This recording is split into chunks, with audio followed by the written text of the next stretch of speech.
Hi everyone! I'm Shara. I'm from the Philippines but now living in California. Hi guys! Samahan niyo kaming mag-travel to Reno. Let's go! Pero bago ang lahat, nag-stop over muna kami sa isang convenience store dito sa amin para bumili ng konting snack kasi nagugutom na kami that time. We're on our way. Pagkatapos naming bumili, bumiyahe na din kami agad kasi tanghali na that time. Medyo na traffic lang kami dito banda kasi rush hour na.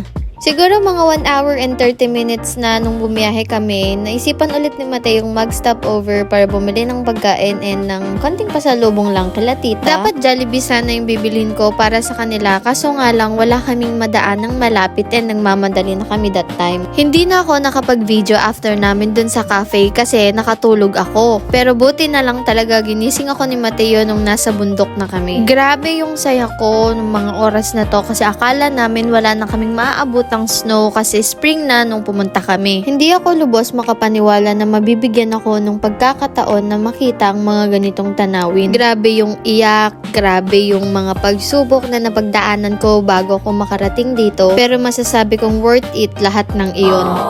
After 3 hours of driving, we finally made it to Nevada. Bungad pa lang ng Nevada, mararamdaman mo na talagang nasa ibang state ka kasi ibang-iba na yung structures ng building dito compare sa Rohnert Park. Then mga after 10 minutes lang, nakarating na kami sa bahay nila tita pero guess what? Umalis ulit kami. Lumipat lang kami sa sasakyan nila kasi pupunta na naman kami Atlantis Casino para kumain. Ganito nga pala yung itsura ng loob ng building nila. Sa baba, may mga gambling machine and may mga restaurant din sa gilid. May mga buffet, Chinese restaurant. Then, dito kami dinala nila tito and tita. Nakalimutan ko yung name ng restaurant, pero grabe, ang sasarap ng pagkain nila. Lalo na yung pasta na yan, grabe, ang sarap talaga. Na-try ko na one time yung sushi and hindi ko nagustuhan. Pero yung in-order ni Mateo, sabi nila, cook daw yan. And trinay ko siya. Okay naman, nagustuhan ko siya surprisingly. And ang in-order ko naman dito is tempura. And masarap din siya. Tulad nga ng sabi ko, sobrang sarap lahat ng food nila dito.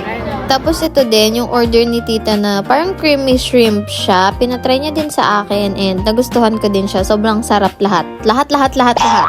Grabe din yung generosity sa amin nila tito and tita sa pagkain. Kasi after nyan, inorderan pa nila kami ng pasta. And yun yung pinaka-paborito ko sa lahat ng kinain namin dito. First time trying oysters. Oysters. Let's go.